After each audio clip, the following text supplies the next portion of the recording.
Ibig sabihin, estudyante, dapat minomonitor para sa intelligence gathering. Hindi sila mga terorista. Sila ay mga estudyanteng mukhang di umanong gumunlang sa online gaming na marahas. At kung yan ang sinasabi niya na dapat na minomonitor through an intelligence gathering, bakit kaya noong 2019 sa Masili National High School, Calamba, Laguna, ay nagkaroon din ng barilan sa loob ng classroom? Isang 15-year-old, grade 7 student ang involved. This is 2019. It occurred 2019.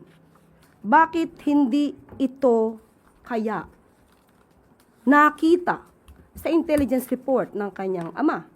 At ito, meron pa rin po, ito, terorista, di umano, ang nagsagawa. September 2016, Philippines bomb, Davao attack, blame on Abu Sayyaf.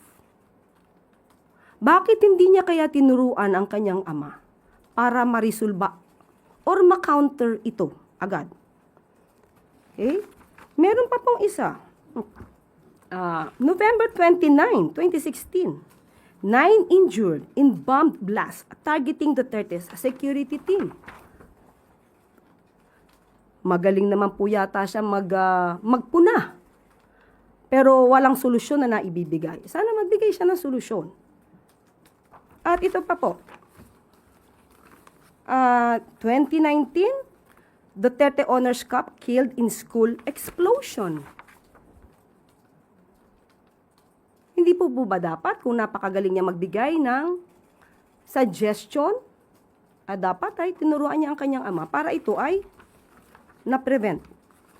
May mga pagkakataon po na hindi maiiwasan ng mga ganitong sitwasyon, especially sa pangyayaring ito, mga estudyante, mga minor de edad, hindi terorista. At sa susunod sana, bago magbigay ng pamimintas at paninira ang Vice Presidente, itanong niyo sa kanya ano ang kanyang suhestyon.